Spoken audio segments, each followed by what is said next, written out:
कमरान ओए ओ कमरान ओए तू तो आखिया सी कि रोज व्लॉग बनाना है टाइम कट के तू आ वंज पर तू मेरी गल नहीं मनी लगता है मैनू गंडासा कढ़ना पएगा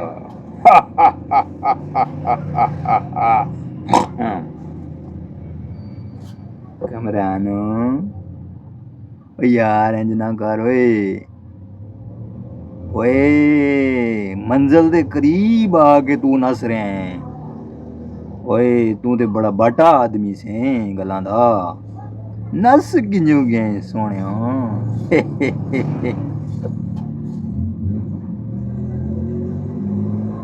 अच्छा जी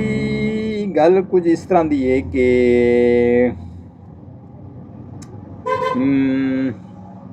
रमज़ान है अद्धा तो तकरीबन लंघ ही गया है रोज़ा थोड़ा थोड़ा तकरीबन 3 बजे तो बाद तो बड़ा तंग करता है पहले एडा तंग नहीं करता तो गल इस तरह की है कि पार्टनर मेरा उसा कोई रोज़ा ज़्यादा ही तंग करता है वो पूरी दिहाड़ सुता रहता है इस रोज़े का फायदा की है जड़ा सो के गुजारो रोज़ा मशक्कत करके गुजारो तो फिर रोज़े का मज़ा आता है सारा दिन तुसी सो जाओ तो क्या मैं रोज़ा रख के बड़ी तीर मारे ने तो उस रोज़े का कोई फायदा तो ना होया असी भी तो हैं सुबह 7 बजे शौक दुकान पर आते हैं बोरियां शोरियां आटा चावल खल चोकर लाना चाड़ना गड्डी उत्ते कम ही करेंदे हैं रोज़ा भी कोई होंदा है अलहमदुलिल्लाह ते पार्टनर मेरा जड़ा है वो बड़ा जल्दी थक वैंदा है अल्लाह ही खैर करे। अच्छा जी दोस्तों तुसां एक कहानी सुनांदा है कहानी कुछ इस तरह है कि नवे नवे दुनिया में चावल जदों ईजाद होए ना खाण वाले चावल ते एक मियाँ बीवी घले ही एक जगह बिच रहिंदे सन उन्हें थोड़े जे चावल थाए न ते उन्हें कहा जी चावल पकाते हैं पर है बड़े थोड़े जे दुआ ये करो कि कोई मेहमान ना आ वंजे और उन्हें चावल मगरब तो बाद अंधेरा पै गया चंगी तरह नज़दीक कुफ्ता हो गई जी इशा के नज़दीक उन्हें पकाना शुरू किए जरा ताकि लेट असी पकावांगे तो लेट खावांगे तो ताकि कोई मेहमान का आने का सिलसिला ना हो। अब चावल पक के जो ही दम ते उसकी बीवी चाढ़े तो उसके जड़ा खामद से उसके मैं ज़रा मस्जिद की नमाज पढ़ा वहाँ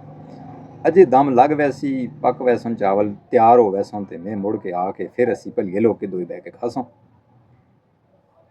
अब वो अल्लाह का बंदा जदों नमाज पढ़ के बाहर निकलिया तो एक दोस्त बड़ा पुराना मिल गया उसने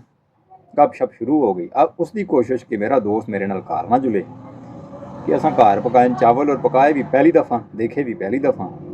कि चावल भी है थोड़े तो ये अगर चला गया तो ये फिर खा के सी नाल बीवी भी गुस्सा करे सी बेहतर रही है कि अल्लाह करे ये मेरे नाल आ जुले पर उस बंदे दोस्त उसकी कोशिश कि उसको रहने की जगह कोई ना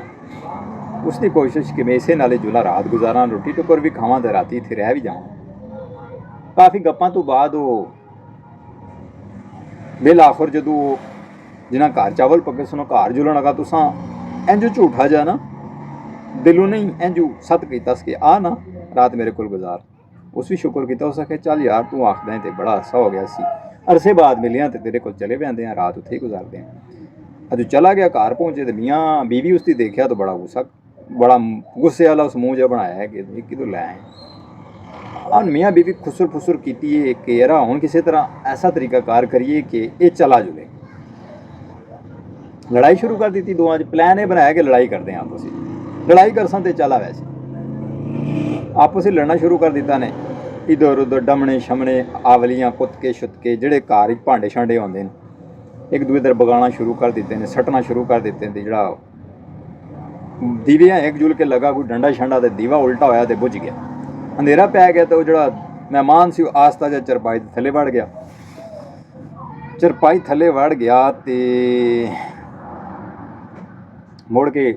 जो मियाँ बीवी देखा महसूस किया कि हुण घर कोई नहीं उन्हें फिर दीवा बालिया तो देखा तो कोई नज़र नहीं आ रहा सी तो उन्हें आखिर लगता है चला गया ਖੈਰ ਜੀ ਉਹਨਾਂ ਦੇਚਕਾ ਪਟਿਆ ਦਮ ਤੋਂ ਚਾਵਲ ਥਾਲੀ 'ਚ ਪਾਏ ਤੇ ਖਾਣ ਹੀ ਲੱਗੇ ਨੇ, ਸ਼ੁਰੂ ਹੀ ਕਰਨ ਲੱਗੇ ਨੇ ਤੇ ਹੱਸਣਾ ਸ਼ੁਰੂ ਹੋ ਗਏ। बीवी पूछा खावंद क्यों हसदे हैं? उस आख्या तू दस तू क्यों हसदी है? उस आख्या मैं सा तावली।